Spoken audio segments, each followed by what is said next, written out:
video saya tentang Museum Bank Mandiri. Video ini merupakan kelanjutan video yang terdahulu, yaitu tentang kota tua di Jakarta.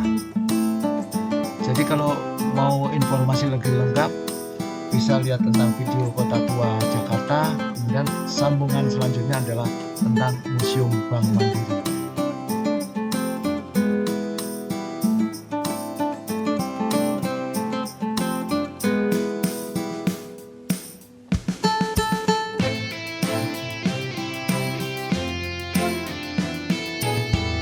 Pada kesempatan kali ini kita akan mencoba mengulas tentang Museum Bank Mandiri, mulai bangunannya seperti apa dan isinya apa saja yang bisa kita nikmati.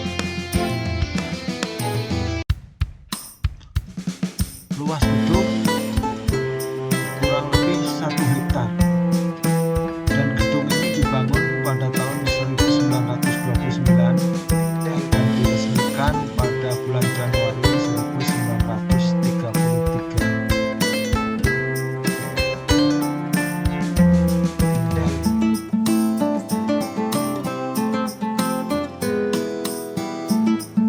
Sebelum dinasionalisasi, gedung ini milik Nederland Handel Maskapij.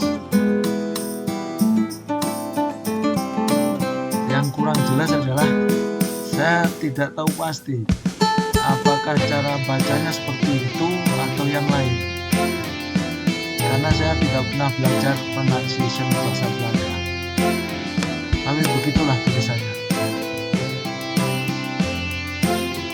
Arsiteknya 3 orang, jadi orang Belanda, dan itu nggak perlu dibaca juga lah bro ya, karena tulisannya susah dibaca. Untuk desainnya arsitek menganut Art Deco klasik.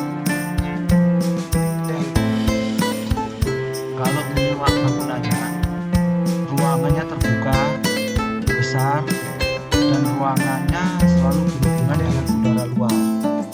Di dalam gedung terdapat ruang terbuka untuk membantu sirkulasi.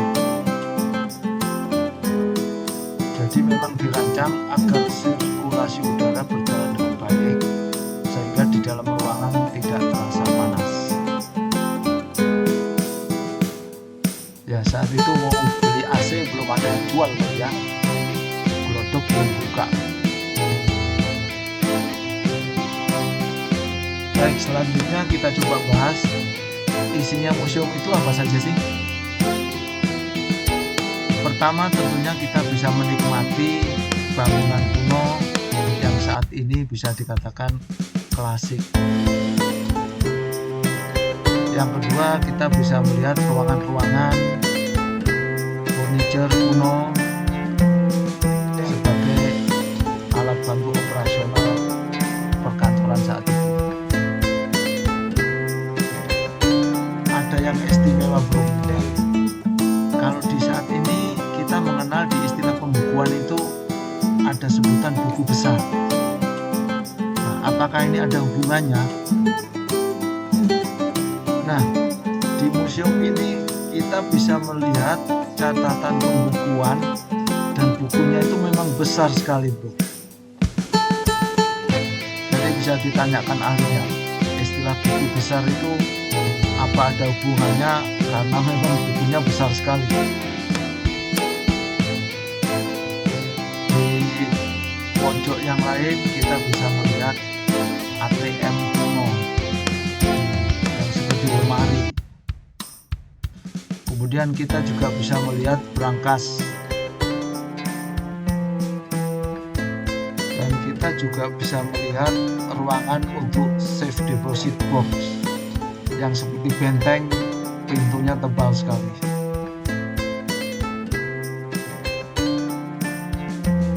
Dan di bangunan itu juga ada semacam executive lounge untuk customer kelas kakap. Ternyata zaman dulu juga sudah ada executive lounge. Bisa jadi yang sekarang nyontoh zaman dulu untuk memberikan servis kepada customer yang memang istimewa. Kemudian peralatan lain yang bisa kita lihat misalnya stempel, kemudian kipas angin zaman dulu, kemudian mesin hitung uang, dan yang khusus yang patut jadi perhatian kita adalah kalkulator mekanik. Rasanya pengen sekali melihat lebih jauh lagi bagaimana cara kerja kalkulator mekanik tersebut.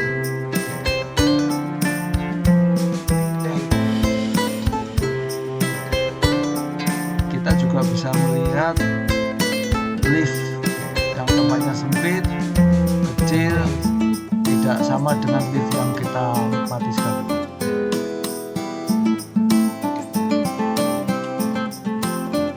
Selanjutnya kita bisa menyusuri lorong yang lampunya memang sengaja dibikin remang-remang, yang berisi diorama tentang sejarah dari perkembangan pemakaian daripada Museum Bank Mandiri ini.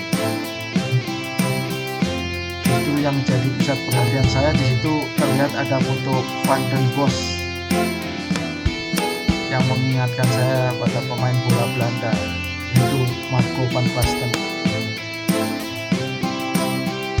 Baik, itu sekilas penjelasan tentang Museum Bank Mandiri. Selanjutnya bisa dilihat melalui film ini.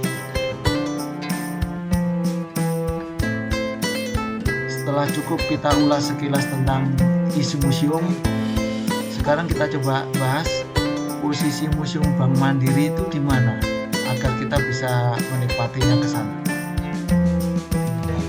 Posisi Museum Bank Mandiri berada di Kompleks Kota Tua, Jakarta.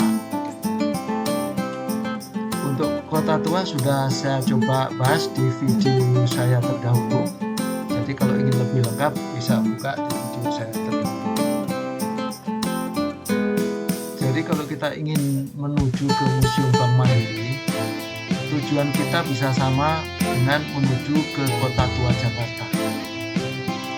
Kalau kita dari bandara, kita bisa langsung naik Damri jurusan Blok M dan turun di seputar Sudirman Tamrin.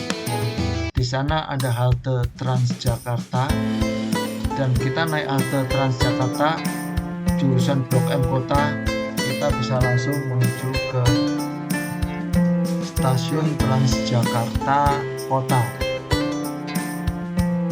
Dan Museum Bank Mandiri itu dihubungkan terowongan bawah tanah dengan stasiun Transjakarta Kota.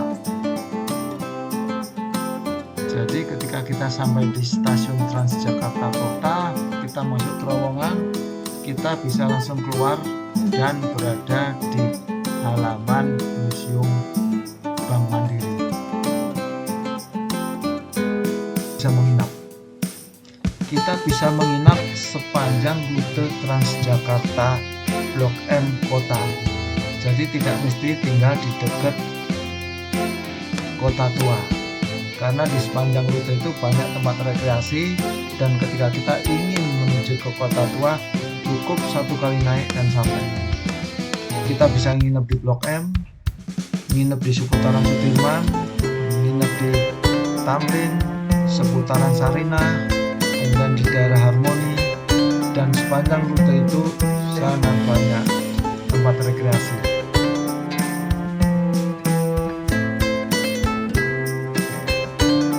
Baik, selamat menikmati video saya.